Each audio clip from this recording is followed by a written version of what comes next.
Get Warrior Tough, Mental Training 101 with Andrew Wittman on 105.5 The Roar. Back to Andrew Wittman. All right, we're back to Get Warrior Tough, the most monumental hour in media anywhere. We are leadership and mental toughness coaches, Andrew Wittman and the Dutch Coleman. If you want to join us on Twitter, use the hashtag Get Warrior Tough. You can find Dutch at the Dutch Coleman, and I am at Warrior Tough PhD, at Warrior Tough PhD. It's a new Twitter handle. All right, Dutch, back in the saddle, buddy. Yep. You know, I must say that your new Twitter handle makes you sound a lot smarter too. I like that. That's why I'm using it, man. So you're the fighting educator. I am. You know, it's. I know, because I don't. People are like, you don't use big words, right? I know what they are. I have a PhD. I know the big words. I just haven't found them that useful. You know, and I'll sit in a room full of PhD colleagues, and I'll feel like the dumbest guy in the room, but I'm the one that has the most emotional intelligence. So, oh man. Let me tell you something about the indicator with big words. You know, when you have people that are confidently intelligent, like they know they're intelligent, they're not worried about using big words.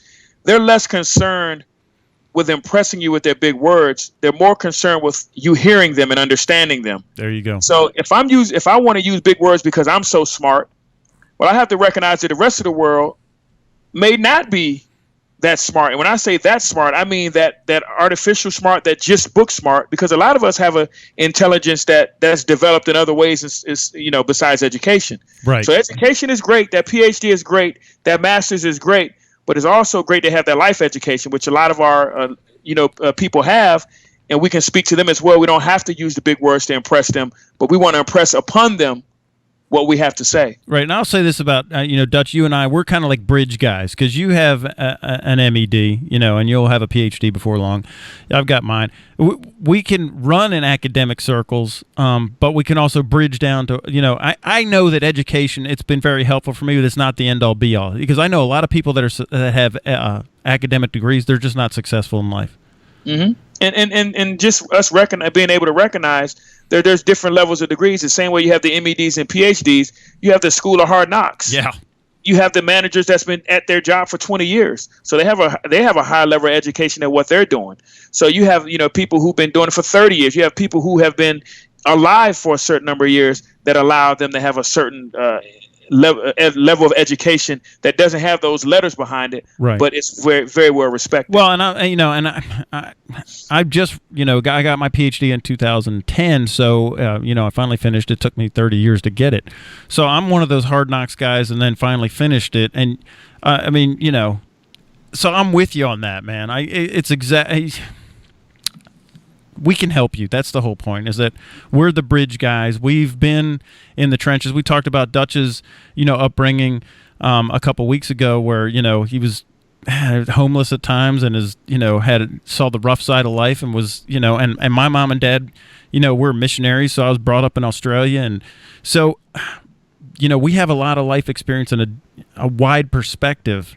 And it's helpful to have somebody that has that wide perspective. Then when we do sit down and coach you, we have life experiences to draw on, not just that are myopic. They're very broad, and they come from various socioeconomic places and also various different educational places. So I think that's why we're so good at what we do, Dutch. And I'm not to give ourselves a pat on the back, but there's a lot of folks that have the higher degrees, and they just can't. They don't do the bridge. No offense, they just can't bridge to the other side.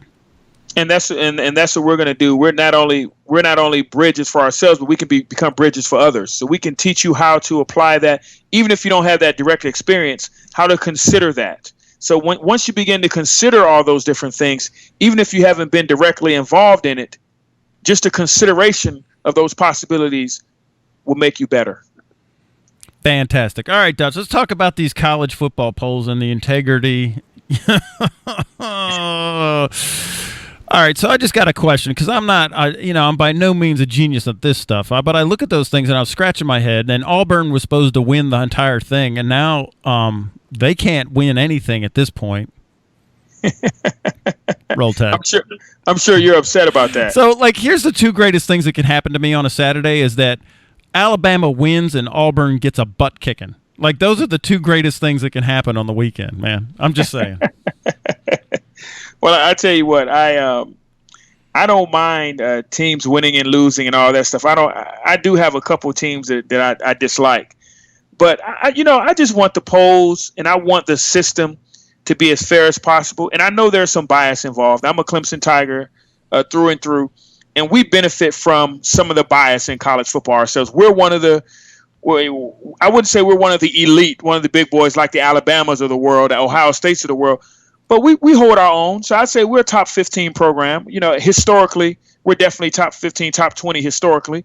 So we get some benefit of the doubts when where bowl games come up and people want to see that orange in their city because they know Clemson's going to come and represent. They're going to spend money.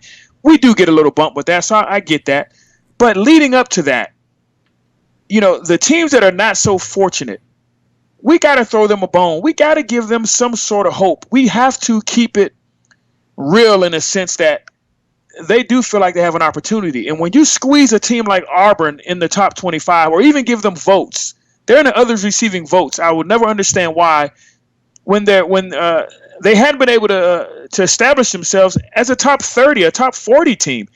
They're 0-2 in conference. And they're 2-2 overall, and one of their victories was against Jacksonville State in overtime. Sorry. And I'm sitting there like, if you feel like Auburn's going to be there in the end, kick them out of the poll now. Let them run off 4 or 5 games straight. They'll be sitting at 7-2 in about at the end of 9 weeks, and then you can put them back in there. It'll be you're going to have at least 3 losses, man. Yeah, they will. They will not be 7-2. Losing that Iron Bowl, man. Actually, that's more dangerous for us because I'm looking at this and I'm thinking the only thing they have left is to win the Iron Bowl now. That's really all they got left now. They're putting everything into that game. But that's scary me. But for the Auburn fans who feel like they're worthy, even at sitting at 2-2, don't worry. There's a scenario in which every team can play themselves out of the poll and play themselves back into the poll. Right. So we don't need to force teams in there just because of the names. That goes for Clemson. Clemson loses 2 games in a row. They need to find themselves at the end of that poll or out of the poll. They don't need to be up in the top 15 anymore because they have that bright orange and that paw and they sell a lot of tickets. And if they're going to work their way back in, they'll work their way back in. All right, so let me ask you this, Dutch. Isn't it really – this whole thing is being driven by – the fan base, the ticket sales, the TV ratings. Isn't this whole thing driven by that now? Honestly, we talked about the business side of winning last week a little bit and started talking about the, compared to NFL teams, they're not as huge, but the value. But if it's being driven by TV ratings and ticket sales and stuff like that, it's not going anywhere. This is a cash cow, man. You can't have fairness in this, can we? No, it's going to take a revolution of sorts. It's going to take the people stepping up and saying we don't like this. I know when you have TV involved, whenever you have those little numbers beside the names of those matchups, it makes everything better. They can charge the advertisers more money, so to speak. If you're a beer company X or food restaurant B, I can charge you more money to advertise or do ads during this game because there's a number 2 behind this team and there's a number 8 behind that team. Now, we know that ESPN has a contract with the SEC. So as long as Auburn and Tennessee and Georgia and all these teams have little numbers behind their names and they have these matchups on ESPN, then they're going to be able to charge more money for those ads because it's a top 25 matchup, a top 15 matchup, a top 10 matchup. So they're forcing these things. So we know it's all about the dollars and cents. It's not about competition. And right. So we the people have to speak up. Yeah, in fairness, CBS has a big contract with SEC too. CBS gets that 3:30 game. They want those big matchups too. They'd love to have a ranked game at that 3:30 CBS slot for Vern and Gary Daniels. They would love that, man. Absolutely. And the writers themselves, the AP poll, if I'm a writer and I'm covering these games and I have to write about them, I want big games. I'm there. Yeah. And we do. We want big. We do want big games. I do too. I'm a fan. And so as I'm flipping through all the channels, and I'm looking for the games that I want to see. I'll look at it. I do look at it. I'm like, man, that's not even a ranked game. I don't want to watch that, man. It has no effect on what's happening. So as a fan, I kind of want that too. So I don't see it changing. Do you? Nope.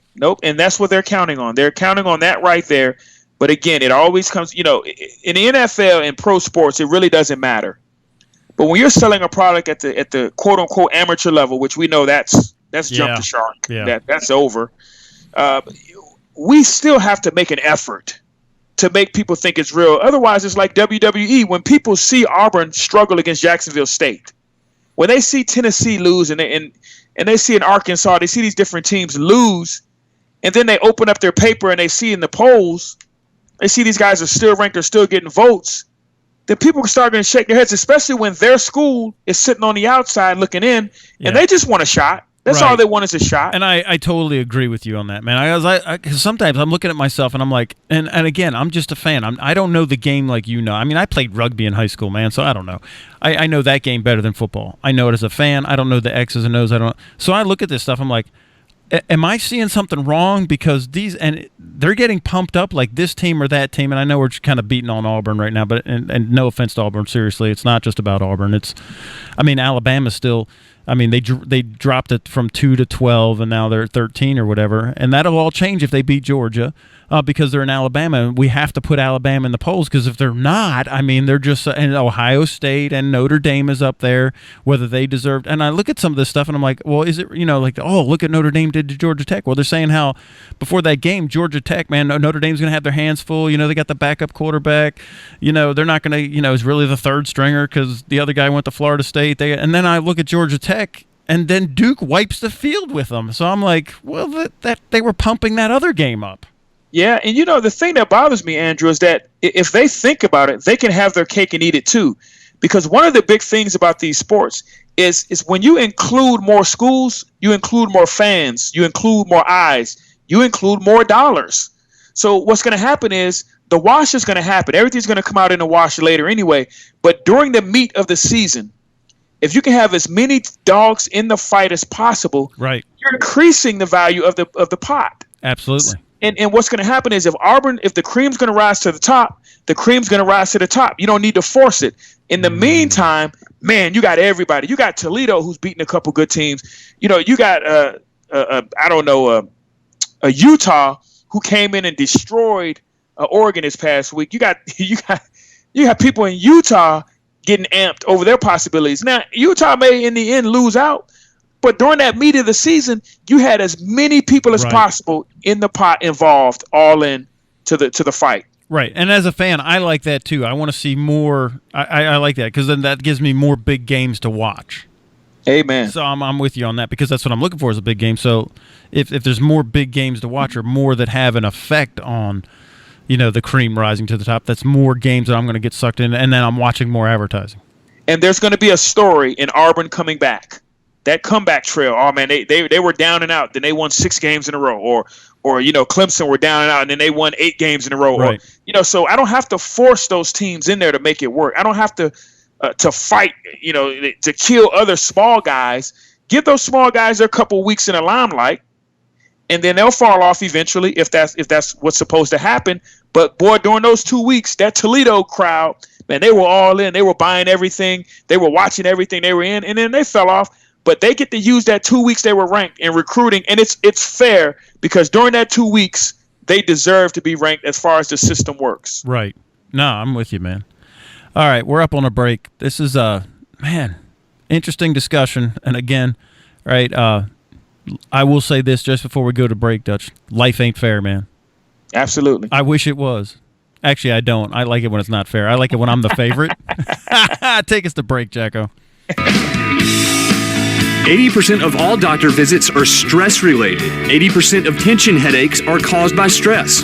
Most heart attacks occur around 9 a.m. on Monday. Stress is a major factor of anxiety, panic attacks, depression, and aggression, not to mention insomnia. And an estimated 24 million Americans use drugs to cope with stress. Depressing, isn't it? You're meant to live a happy, fulfilled life, and it is possible. Andrew Wittman can show you the way out. The way to deal with stress, to achieve, to break through limitations, and have an internal identity that calms the storm. Whether it's work or home, financial or emotional, get the tools you need to cope with the obstacles life brings you and still have peace. Mental Training 1-on-1 will help you get what you want out of life. Visit GetWarriorTough.com to see testimonials from people just like you. Take control of stress. Get warriortough.com.